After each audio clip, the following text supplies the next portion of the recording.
wonderful story of love. Tell it to me again, wonderful story of love. With the immortal strain, angels with rapture announce it, shepherds with wonder receive it. Sinner, oh, won't you believe it? Wonderful story of love. Wonderful story of love. Wonderful story of love. Wonderful story of love. Wonderful story of love. Wonderful story of love. Though you are far away, wonderful story of love. Still he doth call today, calling from Calvary's mountain, down from the crystal bright fountain, e'en from the dawn of creation. Wonderful story of love. Wonderful story of love. Wonderful story of love. Wonderful story of love. Wonderful story of love. Wonderful story of love. Jesus provides a rest. Wonderful story of love. For all the pure and blessed, rest in those mansions above us, with those who've gone on before us, singing the rapturous chorus. Wonderful story of love. Wonderful story of love. Wonderful story of love. Wonderful story of love. Wonderful story of love.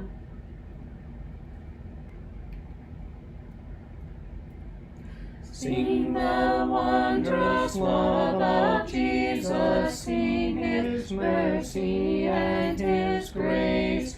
In the mansions bright and blessed, he'll prepare for us a place. When we all get to heaven, what a day of rejoicing that will be. When we all see Jesus, we'll sing and shout the victory. While we walk the pilgrim pathway, clouds will overspread the sky.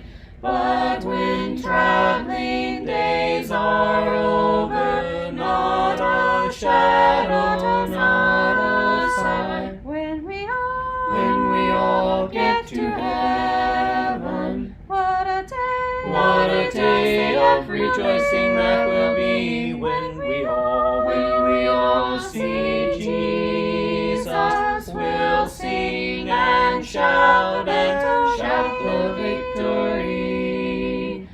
Let us then be true and faithful, trusting, serving every day. Just one glimpse of him in glory will the toils of life repay. When we all get to heaven, what a day of rejoicing that will be. When we all see Jesus, we'll sing and shout the victory. Onward to Luke 22 and 31 says, Simon, behold, Satan has demanded to have you, that he might sift you like wheat. But I have prayed for you that your faith may not fail, and when you have turned again, strengthen your brothers. There are events in the scripture that are repeated from time to time. Not because there's nothing new that's going on, but because something unfinished is being effectuated. And when the Spirit preserves both scenes for us, we're meant to recognize the connection and to kind of pay attention to what is there. The life of Peter is recorded like that. And I say the life of Peter, we don't actually get anything about the life of Peter other than from the time we're introduced to him at his calling until the end. But anyway, his calling is shown to us. There's an event that is, none of the things that we're going to read tonight are going to be new. There's an event that is a great failure in his life that is shown to us. And then after the resurrection, there's a very familiar scene that unfolds again by the Sea of Galilee. And these events are not preserved just for sentiment or just to tell a good story. They are teaching us how faith actually works in life. The question before us is not what we might feel about Peter, but what the record establishes about the practice of faith through Peter. And we want to introduce Peter first. If you want to go ahead and turn to Luke chapter 5, that's going to be the first text that we draw from, Luke 5. Peter's calling was a genuine thing. We're at the Sea of Galilee in this scene. We have Peter and some other men who are fishermen, and Peter and these fishermen work through the night and they catch nothing. And Jesus speaks, and the nets fill. The boats strain, and Peter collapses, not out of exhaustion or not out of success, but he collapses because of who stands before him. We're going to read that in just a moment. And Jesus, at this point, steadies him and directs him forward. And we're going to find that Peter leaves all of this behind and follows Jesus. And so look with me in Luke chapter 5, and let's read together the first 11 verses of Luke 5. It says, on one occasion, while the crowd was pressing in on him to hear the word of God, he was standing by the lake of Gennesaret. And he saw two boats by the lake, but the fishermen had gone out of them and were washing their nets. And getting into one of the boats, which was Simon's, he asked him to put out a little from the land. And he sat down and he taught the people from the boat. And when he had finished speaking, he said to Simon, put out into the deep and let down your nets for a catch. Simon answered, Master, we toiled all night and took nothing. But at your word, I'll let down the nets. When they had done this, they enclosed a large number of fish, and their nets were breaking. They signaled to their partners in the other boat to come and help them. And they came and filled both boats so that they began to sink. When Simon Peter saw it, he fell down at Jesus' knees, saying, depart from me, for I am a sinful man, O Lord. For he and all who were with him were astonished at the catch of fish that they had taken. And so also were James and John, sons of Zebedee, who were partners with Simon. And Jesus said to Simon, do not be afraid. From now on, you will be catching men. And when they had brought their boats to land, they left everything and followed him. This scene establishes the reality of Peter's calling by the Lord. And his response is not casual. And what takes place here in a relatively short period of time, I don't know how long Jesus spoke. I don't know exactly the time frame, but what took place in a relatively short period of time is this man, Peter, who up until this point did not really know the Lord at all, here's this teaching, has this event take place, and he submits his life to the authority of Christ. That's what takes place here in this short record, is this fisherman from Galilee completely changes direction in his life, recognizes the nature of the man that was before him. It's important what he says. Depart from me, for I am a sinful man, O Lord. Inherent in those words is that Peter recognized that Jesus was holy. I believe that he recognized that Jesus was God and he was not worthy to be before him. And so he falls to the ground and says, depart from me, because I'm a sinful man. I don't deserve to be in your presence. That change that takes place is astounding. And this is a very genuine conversion that has taken place here. Now we're going to jump forward, skip over a lot of stuff, and go to another big event in Peter's life, because that's actually what we're focusing on, is these particular events in Peter's life, where we see Peter's failure was also as absolute as his conversion was. Years later, this same man stands by a fire one night and denies even knowing Jesus. Not once,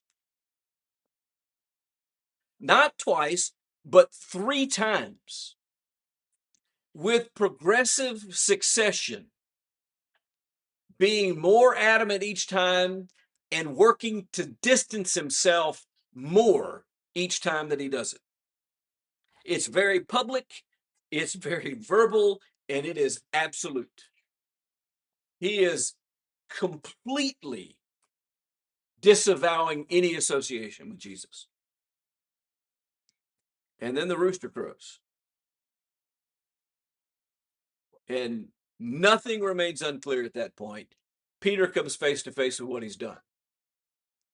Now, we didn't talk about it. We're not going to read it now. But Peter had just before this insisted that this would never happen. And that's what he comes face to face with. That it did happen. I want to turn your attention to John 18 for a moment.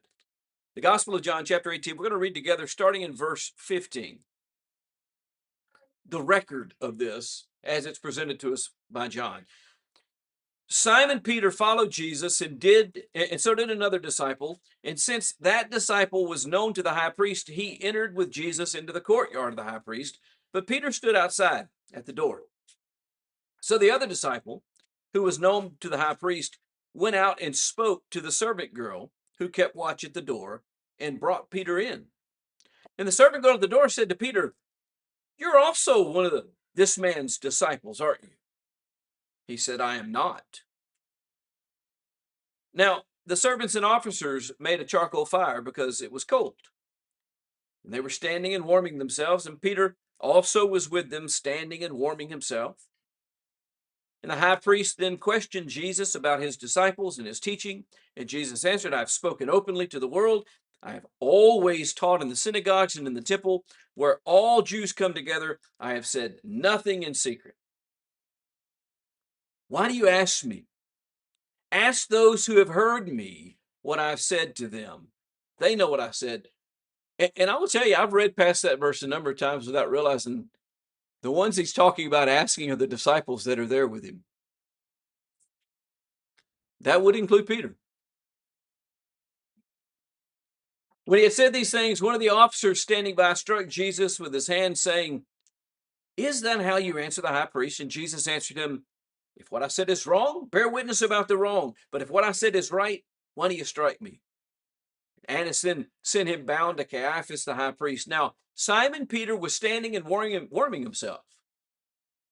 So they said to him, "You also are one of his disciples. Are you? Or not one of his disciples, are you?" And he denied it and said, "I am not." One of the servants of the high priest, a relative of the man whose ear Peter had cut off, asked, "Did I not see you in the garden with him?" Peter again denied it. And at once the rooster crowed. Now, I also want to go back to Luke's record in Luke 22 and read with you starting in verse 54 and look at Luke's account. There's some information there that is useful. They seized him, led him away, bringing him in the high priest's house, and Peter was following at a distance. And when they had kindled a fire in the middle of the courtyard and sat down together, Peter sat down among them. And the servant girl, seeing him as he sat in the light and looking closely at him, said, "This man also was with him." But he denied it, saying, "Woman, I do not know him." And a little later, someone else saw him and said, "You also are one of them." But Peter said, "Man, I am not." And after an interval of about an hour, still another insisted, saying, "Certainly this man also was with him, for he too is a Galilean." But Peter said, "Man, I do not know what you're talking about." And immediately, while he was still speaking, a rooster crowed. And the Lord turned and looked at Peter, and Peter remembered the saying of the Lord, how he had said to him, "Before the rooster crows today, you will deny me 3 times." And he went out and wept bitterly. This was an absolute and utter failure by a man who had wholeheartedly and fully devoted himself to Jesus, who had spent 3 years with Jesus, who had heard all of the teaching of Jesus, who had witnessed the miracles of Jesus, and who not once, not twice, but 3 times failed in a way that cannot be minimized. And he doesn't ultimately try to minimize it. When he realizes what he's done, it says that he wept bitterly. He knew how bad he had messed up in the depth of what he had done. If faith were characterized by uniformity alone, by being consistent, Peter's story would end right here. He was not. If we fast forward, even after the things that we're going to talk about in this lesson, there is yet another well-known event in Peter's life where he fails miserably, refusing to associate with the Gentiles. If uniformity in faith was what makes faith real, then Peter had no faith. But that is not what characterizes faith.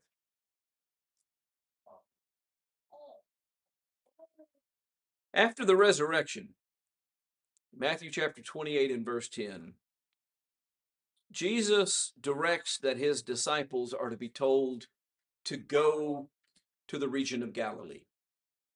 Keep in mind that Jesus is crucified in Jerusalem. The disciples are in Jerusalem. He says, "Go and tell my brothers, go and tell the disciples that I'll go before them into Galilee and that they should meet me there." And Mark 16 verse 7 records that aspect of it. And he goes ahead of them to Galilee. And so Peter is no longer in Jerusalem. He's back in Galilee, which is where he's from. The first event that we read tonight, that's where it happened, in Galilee.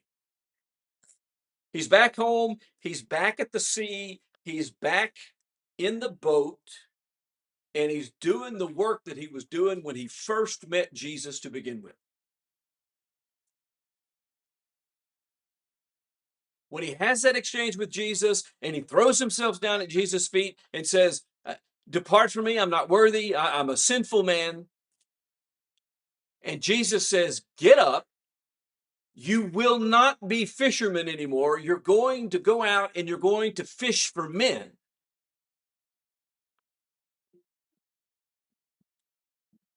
He's back in that place.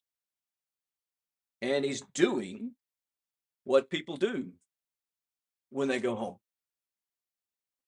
When you go back to familiar surroundings, you'll go back home, you go back to The places where you've behaved in particular ways and done particular things, you tend to do those things. Look with me in John chapter 21, the first 3 verses. After this, Jesus revealed himself again to the disciples by the Sea of Tiberias, and he revealed himself in this way: Simon Peter, Thomas, called the twin, Nathanael of Cana in Galilee, the sons of Zebedee, and 2 others of his disciples were together.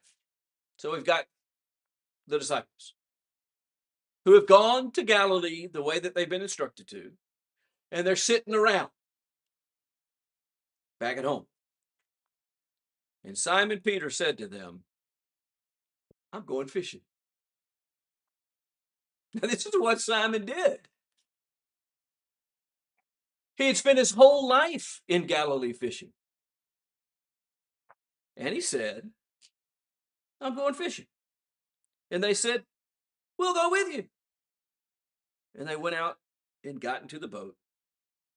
But that night they caught nothing. Now, there's the first little piece of information that ought to cause us to say, wait a minute. This is where the story started.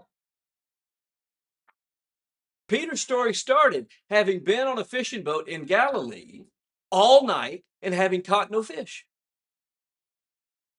And now we're at the end of the story, and Peter's back in Galilee, and he goes out on a fishing boat, and he stays out all night, and he catches no fish. The text doesn't explain his motives. I've looked at this and thought about this and wrestled with this for several weeks now.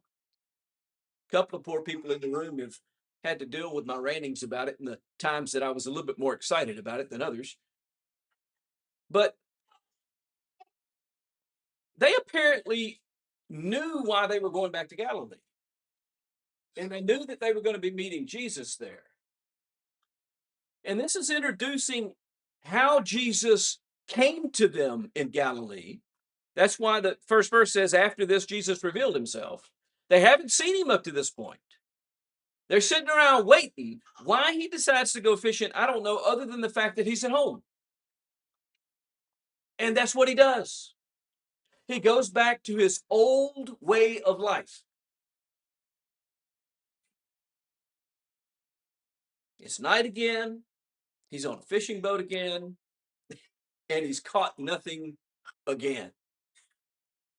So the scene repeats.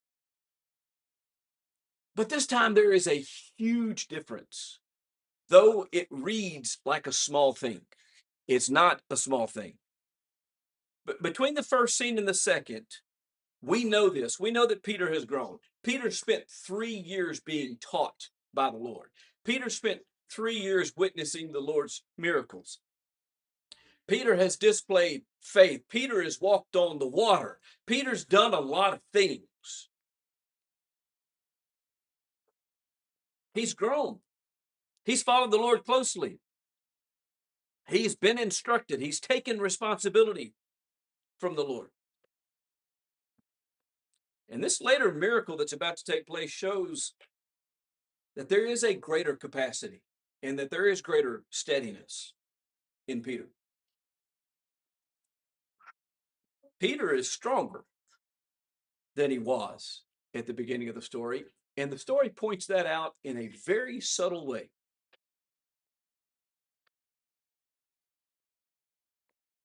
And yet it is this stronger Peter who has denied Jesus. Not all that long ago. He's denied him 3 times, very publicly, very adamantly, very strongly, when the Lord needed him the most.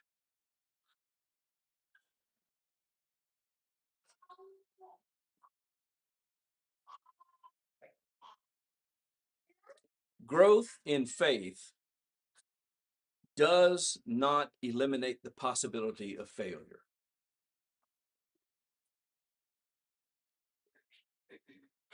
The text does not allow us to equate an act of failure with the absence of growth or a collapse with the absence of sincerity. Peter's denial is not the failure of a novice. It is the failure of a disciple who has advanced, who has grown, who has increased. What growth changes is not whether failure can occur, but how someone responds to failure.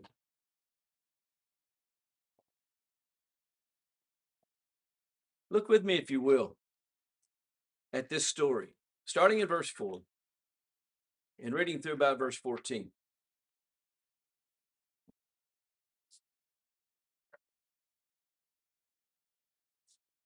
Just as the day was breaking, Jesus stood on the shore. Yet the disciples did not know that it was Jesus. And Jesus said to them, "Children, do you have any fish?" Now, we read the first three verses just a moment ago, and we know they fished all night and what? They didn't catch anything. "Do you have any fish?" They answered him, "No."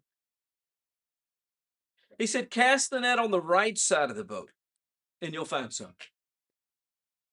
Now, here's a minor difference. In the first event, this is one of the things that tips us off that this isn't just a retelling of the first story. He doesn't tell them to go out into deeper water. We don't have they're ashore and off the boats, and then he goes on and he does the teaching, and we don't have any of that. He simply says, "Cast the nets on the right side of the boat, and you'll catch some fish."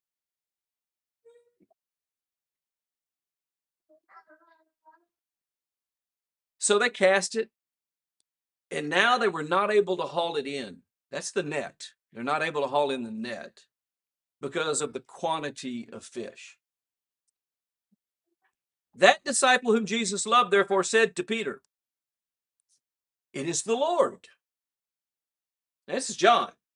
Now, keep in mind, if you go back to the first story, John and his brother were with Peter and his brothers fishing partners. John was there at the first time too.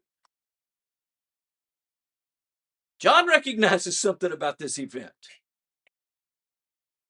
And when this happens, and it's happening now again for the second time in these folks' life, that they've spent all night fishing, not caught anything, and then had this man walk up and say, "Do this," and then they've had this catch. He said, "It's the Lord."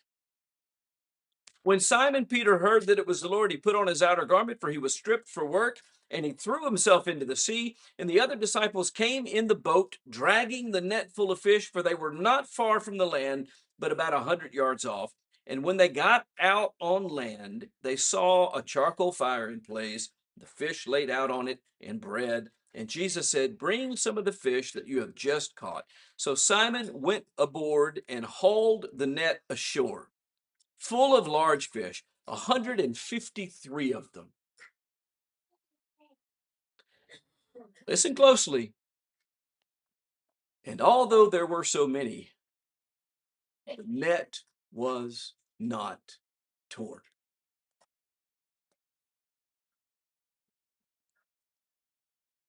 Jesus said, "Come and have breakfast." The net was not torn. That difference matters. We're told in the first event that the nets were breaking. And we're told this time specifically that they didn't. Between the first scene and the second, Peter has grown. And that's being demonstrated by these events through these nets, which now are able to hold up under the strain.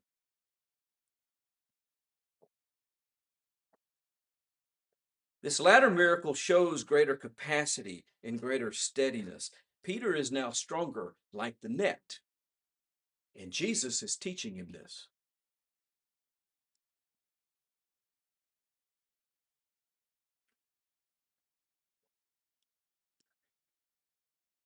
We want to look next at the response, what happens after this. Jesus doesn't ignore what had happened. Jesus doesn't ignore Peter's denial. He doesn't pretend that it didn't matter. He, in fact, brings it up and addresses it through three questions that correspond to those three denials. There's a reason Jesus asked Peter three times, do you love me? Because Peter had denied him three times. Look with me, starting in verse 15. When they had finished breakfast, Jesus said to Simon Peter, Simon, son of John. Notice he's speaking directly to Simon. Simon, son of John, do you love me more than these? He said to him, yes, Lord, you know that I love you. He said, feed my lambs. He said to him a second time, Simon, son of John, do you love me? He said, yes, Lord, you know that I love you. He said, tend my sheep. He said to him a third time, Simon, son of John, do you love me? Peter was grieved because he said to him the third time, do you love me? I never was really sure why that grieved him. Now I think I know. Peter wasn't stupid. Peter knew exactly what was going on here.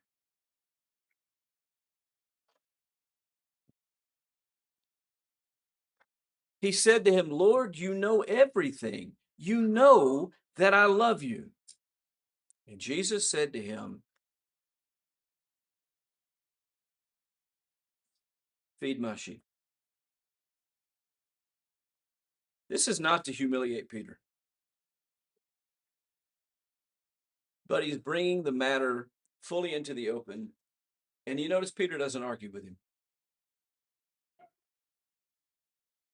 And he doesn't promise anything. He's done that many times before, right? You're going to do this. No, Lord, I'll never do that. We'll never let that happen, Lord. No. He doesn't do any of that. He simply appeals to what Jesus already knows. Peter's learned something. You know, Lord. You know the answer to your question before you even ask it. You know that I love you. But he asked him again. And he asked him again. And Peter sees the parallel.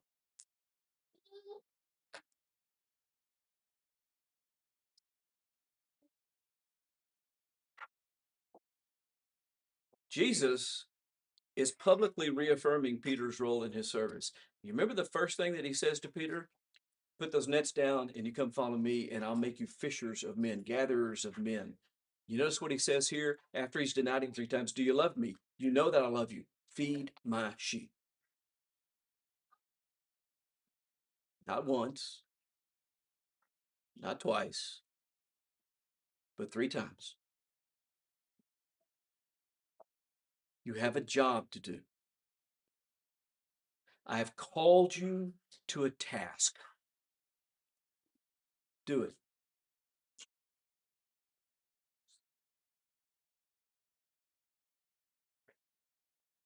Peter belonged.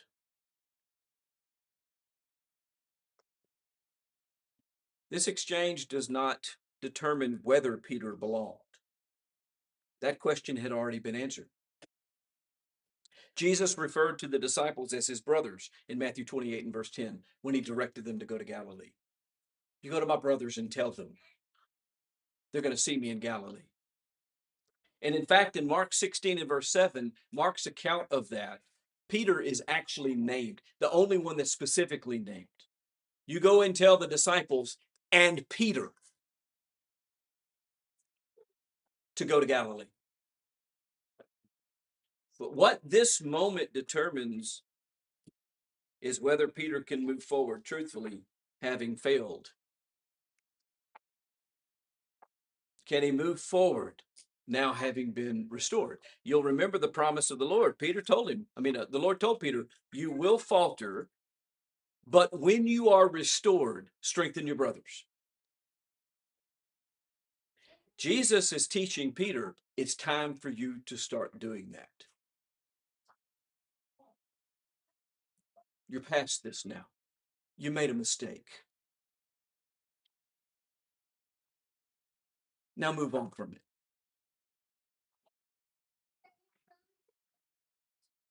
The meeting by the sea doesn't generate the restoration. It completes what was already happening.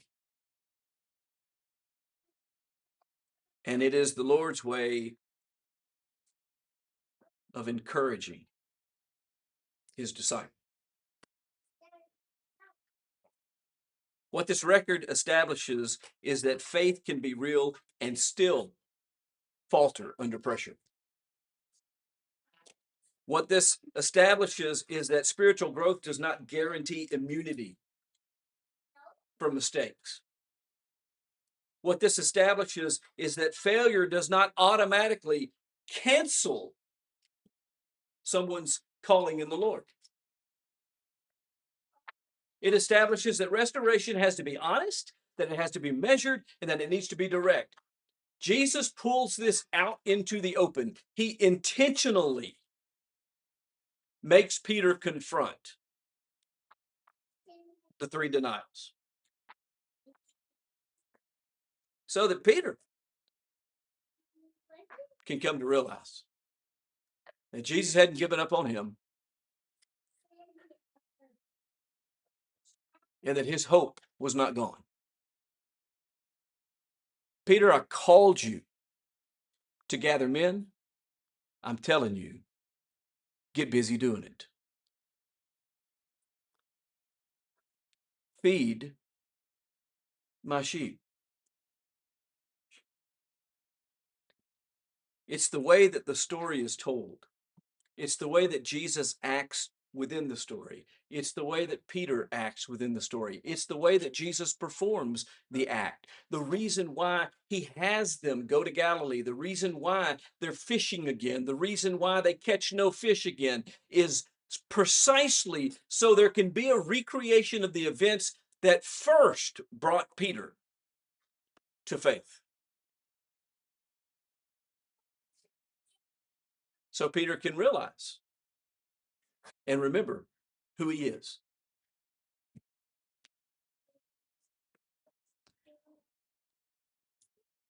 I worked for a number of years with a man named Jack Holt. He used to say the Bible does not deal in the trivial. He hated, and I mean despised, Bible trivia games. There is no trivia in the Bible. Every single word is important. And the way it is told is important. And this is proof of that. Peter's story is not preserved to excuse failure. That's not the point at all. It's not to make me feel good about the fact that I've messed up. Nor should it be trying to make you feel good about the fact that maybe you've messed up at some point. It is preserved to show how Christ is willing to deal with it, how Christ is willing to continue to abide and be patient and work with us and give us the opportunity.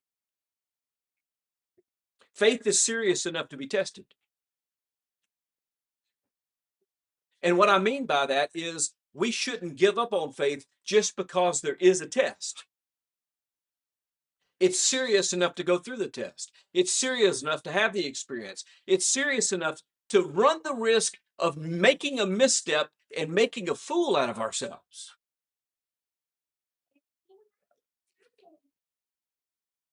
Because faith is serious. And grace is serious enough to restore. Christ doesn't abandon those that he has called. And lo, I am with you always, even until the end of the age. You know what Jesus doesn't say? Lo, I am with you always unless. He didn't say that. He says, lo, I am with you always. That did not change. He meets his servants when and where they return after things fall apart. Peter had a bad night. And Peter still hadn't put everything back together. But on this night, actually this morning, this early morning, things are finally put back together. That failure is brought into the light, and Jesus directs those who have failed to move forward in their service. Okay, you've done it. You've owned it. Put it behind you. Forgetting what lies behind and reaching forward to what lies ahead, I press on toward the goal of the upward call of Christ. This is what the record shows us. And because it's what the record shows, it's how we must practice our faith. Yes, there will be days that test our faith. Yes, there will be days that we will fail. Not anything to be proud about, not anything to glory in. In fact, we probably should react to them much the same way that Peter did. When we realize what we've done, we should go out and weep bitterly. But it does not need to be the end of our service. It does not need to be the end of our story. It does not need to be the end of our fellowship with God. Too many people quit because they mess up. Judas quit because he messed up. He didn't have to. Peter shows us that we don't have to. And Peter shows us that the process can make us stronger. Actually, Peter doesn't show us that. Jesus shows us that through Peter. And through the way in which he worked a miracle, in which the first catch, he had the nets breaking and the boat sinking. And the second catch, the nets held.